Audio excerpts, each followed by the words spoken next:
안녕하십니까. 조간신문의 주요 기사를 딱딱 풀어서 해석해드리는 조간딱풀 10월 26일 월요일에 인사드립니다. 어제 삼성그룹의 이건희 회장이 별세를 했죠. 이건희 회장 별세에 대해서 오늘 모든 조간신문이 크게 다루고 있습니다. 일면 톱뿐이 아니고 2면, 4면, 4면, 5면 넘어가면서 크게 다루고 있는데 신문들마다 약간 그 논조가 좀 다른 그런 모습도 보이고 있습니다. 일단 중앙일보 먼저 보시면은 중앙일보는 삼성과 관계가 있는 신문사죠. 중앙일보는 많은 지면을 할애를 했습니다. 일면 톱 제목은 대한민국 초인류 시대 연 개척자, 이렇게 평가를 합니다. 대한민국 초인류 시대를 연 개척자다. 이건희 회장에 대한 평가입니다. 이건희 회장 투병 6년여 만에 별세, 삼성 반도체 스마트폰 신화일고. 자, 그리고 그 다음에 이면에 걸어온 길, 3면에 2면에 외신 반응, 3면에 걸어온 길, 4면에 삼성 신경영, 5면에 전 비서팀장 추도사, 그 다음에 이재용의 가제, 삼성 지배구조 변화, 저서와 인생관, 이렇게 여러 가지 방향에서 이건희 회장을 추모합니다. 자, 그런데 한겨레 신문, 진보 성향의 언론이죠. 단서를 답니다. 초인류 삼성 혁신과 건을 남기고 떠나다. 혁신과 건을을 남겼다. 건을까지 이야기를 합니다. 어제 이낙연 민주당 대표가 이 별세 소식을 접하고 바로 빛과 그림자를 남겼다. 이렇게 해서 아니 당장 이렇게 그 당일에 그렇게까지 평가할 필요가 있느냐 뭐 그런 논란도 있었죠. 한겨레 신문도 오늘 그늘을 이야기하고 있습니다. 글로벌 삼성으로 끌어올린 주역인데 불법, 문호조, 정경유착, 그림자도 남겼다. 자, 경제신문은 어떻게 평가하겠습니까? 한국경제 같은 경우는 주로 경영성과, 이건희 회장은 경영성과를 이야기합니다. 이건희 세계 1등 자신감 남겨주고 떠나다. 아주 크게 실었죠. 세계 1등의 자신감을 남겨주고 떠났다. 한국경제신문입니다. 그리고 이 다른 지면에서는 이건희의 삶과 인생, 경영업적, 경영학 시리즈, 삼성의 앞날, 지분 상속 문제 이런 것을 쭉 세밀하게 분석을 하는 기사를 냈습니다. 삼성은 대구에서 처음에 시작이 됐죠. 이병철 그 선대회장이 삼성상회라는 것을 대구에서 열어서 그때부터 시작돼서 글로벌 기업이 됐고, 이건희 회장도 대구에서 나서 자랐습니다. 그래서 대구의 언론도 상당한 관심을 갖는데, 자, 제가 속해 있는 영남일보 오늘 일면 톱 제목은 별을 남기고 별이 되답니다. 별을 남기고 별이 되다. 이건희 회장. 자, 별을 남기고 별이 되다. 별, 삼성이죠. 별 3개. 삼성을 남기고 이건희 회장은 별이 됐다. 자, 이런 이야기입니다. 여러 가지 그 이건희 회장에 대한 소식들은 많은데, 제가 좀 의미 있는 것 한 2가지만 짚어드리겠습니다. 일단, 유산, 상속분에 대해서 상당히 관심이 많겠죠. 이것은 상속분에 관심이 많은 것은 그냥 단순한 흥미거리로 한국 1위의 부자니까는 얼마를 상속하고 뭐 그럴 것이다. 그 문제를 넘어서, 그것은 그 일가의 문제고, 그 문제를 넘어서 이 삼성의 지배구조에까지 영향을 미치기 때문에 이 상속이 어떻게 되느냐. 그 지배구조에 영향을 미치면은 종업원들도 영향을 받고 한국 재계가 그 영향을 받기 때문에 관심을 갖는 겁니다. 자, 중앙일보 6면을 보시면은 이 회장 주식만 18조 원대. 이건 회장이 보유한 주식만 18조 원대입니다. 그리고 유족들 상속세가 10조가 넘을 듯. 자, 재산, 주식만 해도 18조 원대인데, 그것을 유족들이 상속을 하려면은 10조 원이 넘을 거다. 현행법에 따르면 30억 원을 넘으면 체불세율 50%를 적용을 받죠, 상속세가. 그리고 최대 주주 지분에 적용되는 할증 세율이 또 20%가 있습니다. 그것을 다 하면 세율이 60%까지 된다. 그래서 상속세 납부를 위해서 10조 원이면 현금으로 갖고 있는 게 없죠. 그러니까는 상속세 납부를 위해서, 물론 그 상속세를 분할 납부를 하지만은 그래도 엄청난 돈입니다. 그래서 상속세 납부를 위해서 지분 매각 가능성이 있다. 지분 매각. 서로 지분을 매각하고 이렇게 하면은 지배구조에 변동이 생기겠죠. 자, 어쨌든 이건희 회장, 2세죠. 2세 이병철, 이건희 2세 회장이 별세함에 따라서 지금 이재용 그 부회장으로 있는데 회장직을 승계를 하겠죠. 그래서 3세 경영시대에 들어갔는데, 지금 주요 기업들이 전부 다 1세대와 2세대를 지나서 3세대 또는 4세대 경영입니다. 그래서 4050 젊은 총수시대가 도래했다. 자, 이런 기사가 경향신문 경제면에 있습니다. 이재용 회장직 승계 논합, 주요 그룹 4050 젊은 청소시대. 자, 1세대는 지나고 2세대 지나고 3, 4세대가 그 4050 세대가 젊은 중수, 삼성, 현대차, SK, LG 4대 그룹 모두 3, 4세 경영체제로 전환했다. 자, 이런 상황에서 앞으로 대기업도 우리 사회에 대한 여러 가지 좀 기여도 많이 하고 해야 될 텐데, 물론 우리 경제를 이끌고 있지만, 자, 이건희 회장의 여러 가지 어록들도 지금 화제가 되고 있습니다. 그 중에 한국일보가 어록들을 조금 모았는데, 자, 마누라 자식 빼고 다 바꿔, 이거 많이 알려줬죠. 그리고 또 하나가 정치는 사류, 행정은 삼류, 기업은 이류, 이 말을 한 겁니다. 이건희 회장. 정치는 사류다, 행정은 삼류다, 기업은 이류다. 인류는 어디라고 이야기를 안 했습니다. 인류는 없다는 이야기겠죠. 그런데 이 이야기가 1995년에 베이징 특파원들과의 오찬 간담회에서 한 말입니다. 우리나라 행정력은 삼류고 정치력은 사류고 기업 경쟁력은 이류다. 자, 이류의 기업 경쟁력을 발휘를 하려고 하는데 행정 규제가 발목을 잡고 정치가 또 뭐 뒤에서 이 발목을 잡고 있다. 이런 이야기를 하면서 놓은 겁니다. 그런데 이건희 회장이 이 말을 한 지 25년이 지났죠. 1995년 베이징에서 했으니까. 25년이 지났는데 우리 정치는 여전히 사류를 벗어나지 못하고 있습니다. 지금 최근 상황만 딱 봐도 그렇습니다. 지난주 목요일에 윤석열 검찰총장이 출석한 대검 국정감사가 있었죠. 국정감사가 있었는데 거기서 윤석열 총장이 격정적인 토론을 막 했습니다. 살해는 권력 수사를 막 방해를 당했고 또 수사지휘권 박탈당하고 인사를 통해서 자천 막 시키고 이러니까 격정적인 토론을 하고 특히 퇴임 후에 정치를 할 가능성을 배제하지 않았죠. 정치할 거냐 김도우 의원이 물었는데 지금 답변할 수 없다 이런 식으로 이야기했습니다. 그러면서 국민에 대한 봉사 이야기를 했죠. 그것을 놓고 지금 며칠째 시끌시끌합니다. 정치권 안팎이 시끌시끌하고 뭐 정치권뿐이 아니고 이 정치권 밖에서도 여러 가지 논쟁들이 일어나고 있습니다. 윤석열 총장 그걸 응원하는 화환들이 한 대검청사 앞에 한 100개가 모여 있는데 와 있는데 그것을 두고 뭐 전주회 검사 같은 경우는 무슨 뭐 조폭 뭐 이야기까지 했죠. 조폭들 뭐 집합에 이 환이 쭉 도달한 것 같아. 뭐 그런 이야기까지 하는 이런 참 어처구니 없는 이런 상황으로 지금 정치가 흘러가고 있습니다. 정치도 그렇고 정치권 주변 인물들도 그렇고. 자, 오늘 또 추미애 법무부 장관이 국회 국정감사에 10시부터 출석을 합니다.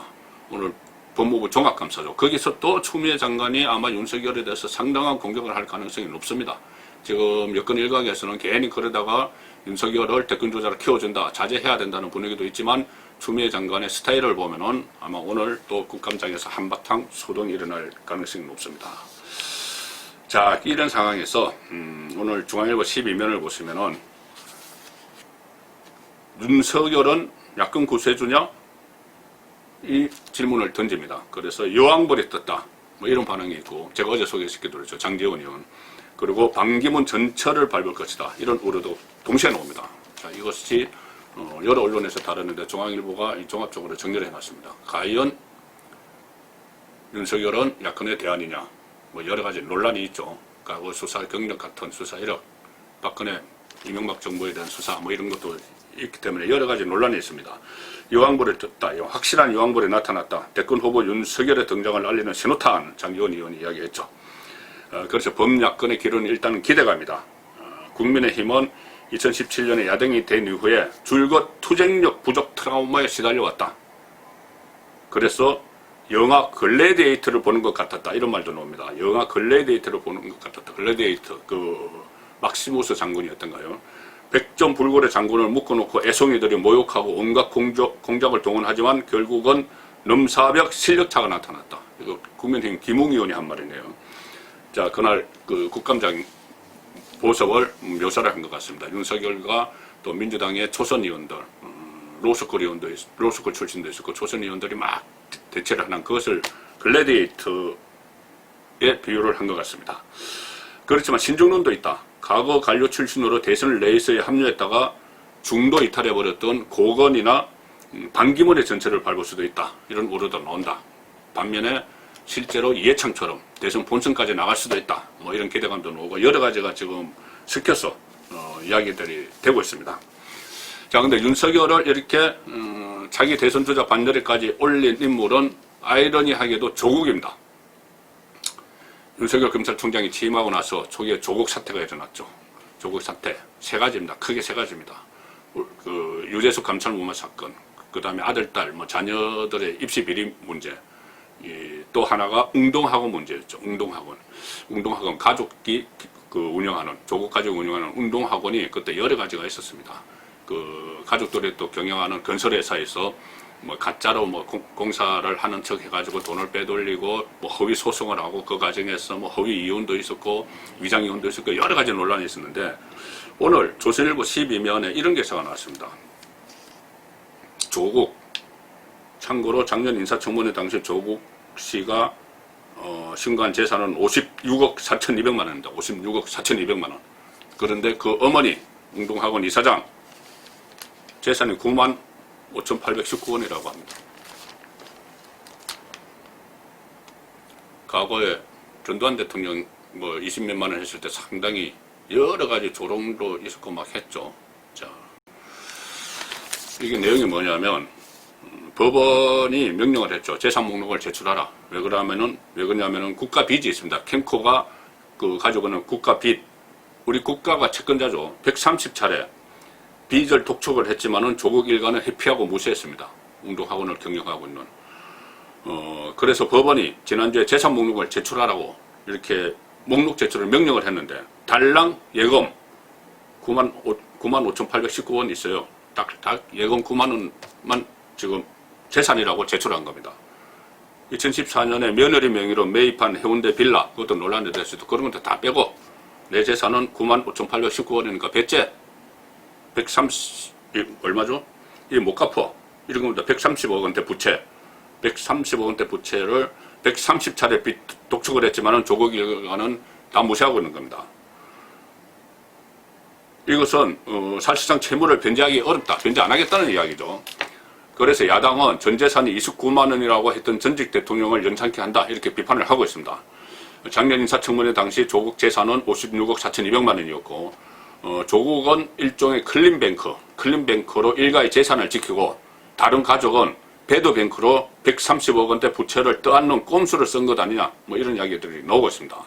그때 또 웅동학원과 관련된 뭐 가족 모두가 웅동학원에서 다 손을 떼겠다, 뭐 인사청문회 때 장관이 되기 위해서 막 그렇게 이야기했죠. 그런데 결국 장관이 되고 나서 장관을 끝나고 날 때까지 지금 1년이 지났는데 웅동학원 이사장은 여전히 모친입니다.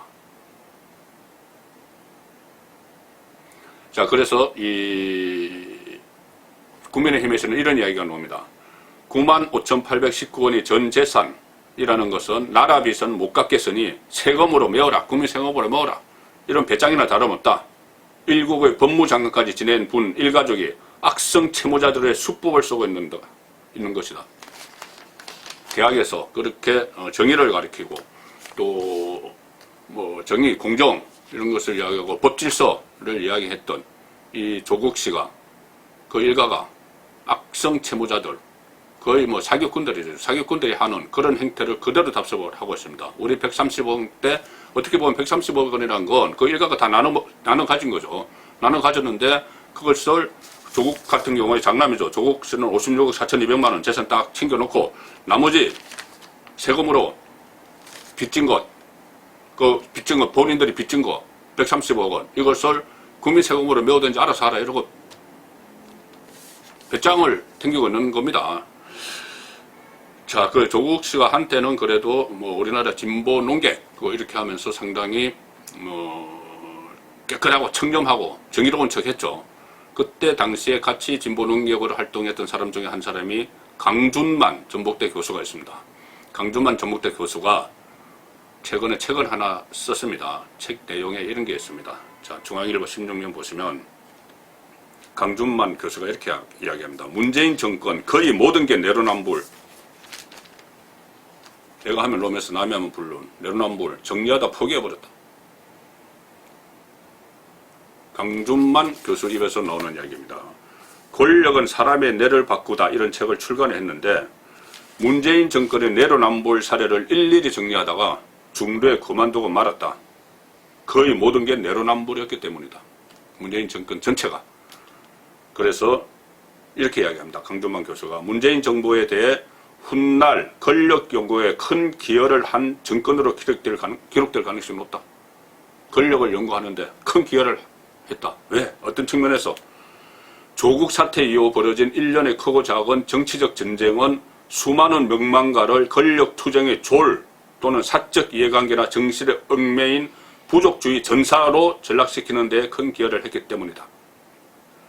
이 말은 지금 조국을 비롯해서 윤미향도 그렇고 최근에 일본에 벌어진 여러 가지 이른바 진보의 민낯, 이 민낯이 기득권을 지키기 위해서 정권을 하나 만들어 놓고 그 기득권을 지켜서 자기들끼리 향유하기 위해서 권력의 졸로 변해버렸다.